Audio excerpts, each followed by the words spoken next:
Hey everyone! Today we're going to be replacing a hot water pipe in the closet. Stay tuned.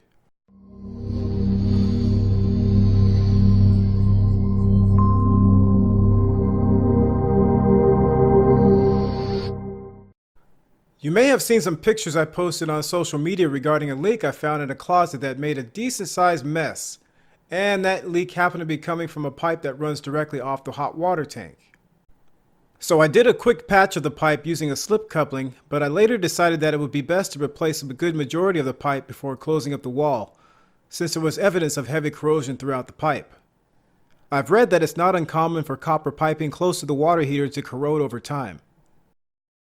To get started on the replacement, I turned off the water heater first. Then I turned off the water to the heater at the shutoff just above it. If there were no shutoff for the water heater, I just turned off the water at the main shutoff in the garage or at the shutoff in the front yard. I also turned on the hot water at all the faucets in the house to drain the lines. In the closet, I proceeded to mark the pipe where I wanted to make my cuts. Then I made the cuts using the ratcheting pipe cutting tool. Go ahead and line this up.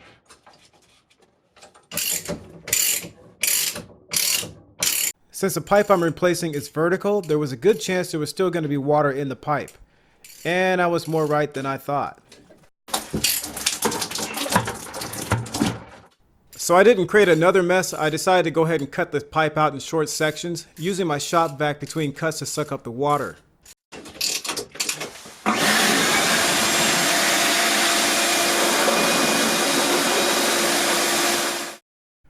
I also decided to drain down the water heater a bit here too.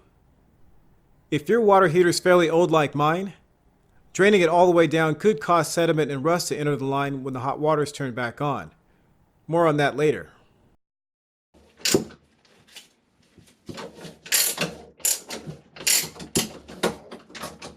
There we go. After I removed all the sections of pipe I suspected were bad, I could still see some pitting inside the remaining pipe that connects onto the flexible hose for the water heater. So to not have but repair this, I decided to just go ahead and replace the remaining pipe that included the copper elbow and the hose adapter. So I disconnected the grounding clamp from the copper pipe using a large flathead screwdriver.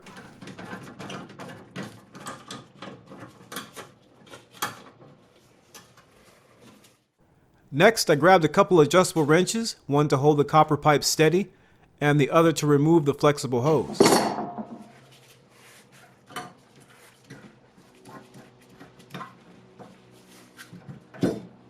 Alright, time to rebuild the copper line. So I have a 3/4 inch 90-degree elbow, a 3/4 inch copper pipe threaded adapter, a 3/4 inch slip coupling, and a long length of 3/4 inch copper pipe. Regarding the copper threaded adapter, I had to go back to the store because the adapter I bought would only mate up to the copper pipe by using a coupling. I actually needed an adapter that I could slide the copper pipe into. To get accurate measurements for the copper pipe, I measured the old pipe from the end of the elbow to where the threads begin on the adapter, since that's how far the copper pipe slides into the adapter.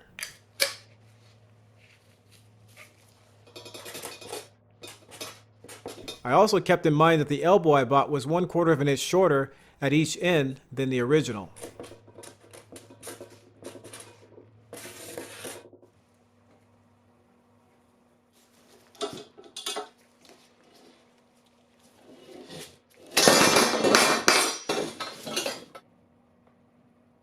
For the vertical section, I measured the original piping, again keeping in mind the 1/4 inch difference between the old and new elbows, and I added about 1 inch that I would later trim to fit.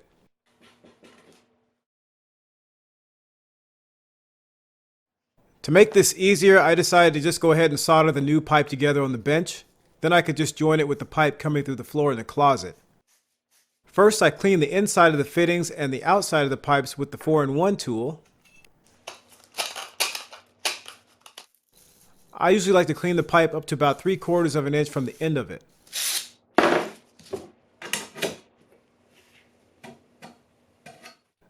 I then applied a moderate amount of paste flux to the inside of the fittings and the outside of the pipes and joined everything together.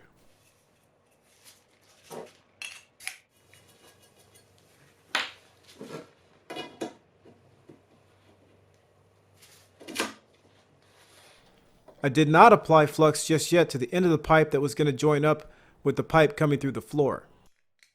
Since the joined pipes and fittings felt very loose, I used a channel lock pliers to lightly crimp the fittings, then I twisted the pipes so they were nice and snug. I hung a bottle of MAP Pro gas from a hole I'd made in a makeshift plywood table and proceeded to solder everything together. I heated up the pipe for around 5 to 7 seconds before feeding in the solder.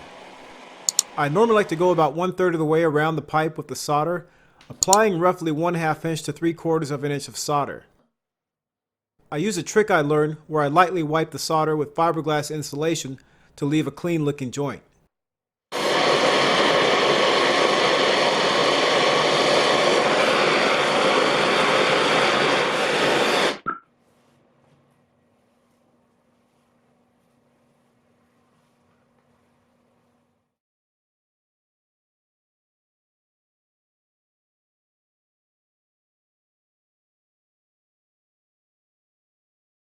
Alright, we're back in the closet and I made sure no water was backing up into the pipe coming through the floor. Then I proceeded to clean the outside of the pipe with the abrasive sandcloth. I actually couldn't fit my 4-in-1 tool in that area, that's why I used a sandcloth instead. The slip coupling was cleaned using the 4-in-1 tool though.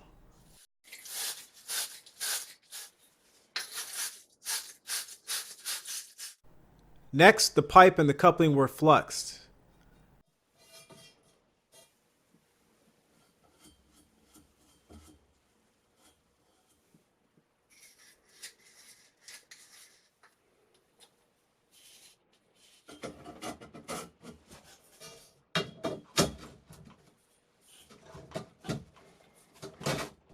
Before soldering the pipe, I installed a 3/4 inch copper clamp using two 1.5 inch coated screws to secure the pipe.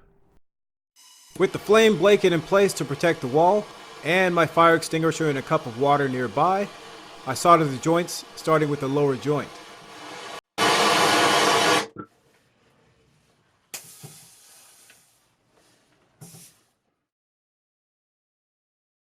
After I finished soldering, I let the pipe cool for about 15 minutes.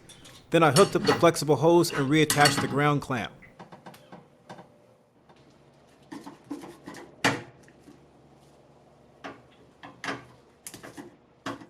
Next, I made sure the water heater's drain valve was closed.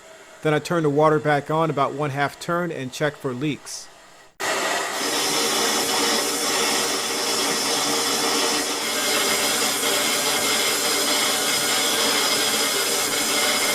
No leaks, perfect. Lastly, I opened up the shutoff valve all the way, reignited the water heater's pilot, then turned on the water heater.